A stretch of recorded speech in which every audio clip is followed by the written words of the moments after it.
Hi, ಇದು Saturday vlog. ರೂಮಲ್ಲಿ ಸ್ವಲ್ಪ ಗ್ರಾಸರೀಸ್ ಎಲ್ಲ ಖಾಲಿ ಆಗಿತ್ತು. ನಾನು ಇವತ್ತು ಫ್ರೀ ಆಗಿರೋದ್ರಿಂದ ಹೊರಗಡೆಯಿಂದ ತಗೊಬಂದು ಹಿಂಗೆ ಸ್ಟೋರ್ ಮಾಡಿ ಆರ್ಗನೈಸ್ ಮಾಡಿ ಇಟ್ಕೋತಾ ಇದ್ದೆ.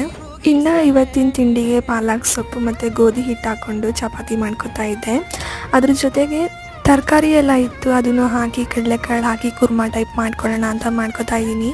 ಅರ್ಧ ಟೊಮೊಟೊ, ಸ್ವಲ್ಪ ಕಾಯಿ, ಕೊತ್ತಂಬರಿ, ಕಡಲೆ, ಚಕ್ಕೆ, ಲವಂಗ ಹಾಕ್ಕೊಂಡು ಪೇಸ್ಟ್ ಮಾಡ್ಕೊತಾ ಇದ್ದೀನಿ. ಒಂದು ಕುಕ್ಕರಲ್ಲಿ ಆಯಿಲ್, ಸಾಸಿವೆ, ಆನಿಯನ್, ರೆಡ್ ಚಿಲ್ಲಿ, ಟೊಮೊಟೊ ಹಾಕಿ ಮತ್ತು ಕಡಲೆಕಾಳು ಹಾಕಿಬಿಟ್ಟು ರುಬ್ಕೊಂಡಿರೋ ಪೇಸ್ಟು, ಸ್ವಲ್ಪ ಸಾಲ್ಟು, ಚಿಲ್ಲಿ ಪೌಡರ್ ಮತ್ತು ಎಷ್ಟು ಬೇಕು ಅಷ್ಟು ನೀರು ಹಾಕ್ಕೊಂಡು ಲಾಸ್ಟಿಗೆ ಕಟ್ ಮಾಡ್ಕೊಂಡಿರೋ ವೆಜಿಟೇಬಲ್ಸ್, ಕೊತ್ತಂಬರಿ, ಕಾಯಿ ಮತ್ತು ಸಾಲ್ಟ್ ನೋಡಿಕೊಂಡು ಹಾಕಿ ಕುಕ್ಕರ್ ಮುಚ್ಚಿಬಿಟ್ರೆ ಆಗೋಗ್ಬಿಡುತ್ತೆ. ಇನ್ನು ಸ್ವಲ್ಪ ಫ್ರೂಟ್ಸ್ ಇತ್ತು, ಸ್ಮೂದಿ ಮಾಡ್ಕೊಳ್ಳೋಣ ಅಂತ half apple, banana, dates, 2 cashew ಹಾಕ್ಕೊಂಡು ರುಬ್ಕೊಂಡು ಮೇಲೆ ಸ್ವಲ್ಪ pumpkin, sunflower, apple, chia seeds, honey ಹಾಕೊಂಡ್ರೆ ಮುಗ್ದೆ ಹೋಯ್ತು. ಪಲ್ಯನೂ ಕೂಡ ರೆಡಿ ಆಗಿತ್ತು. ನನ್ನ ದಿನ ಈ ಥರ ಸ್ಟಾರ್ಟ್ ಆಯಿತು. ನಿಮಗೆ ಇಷ್ಟ ಆದರೆ ಒಂದು ಲೈಕ್ ಮಾಡಿ.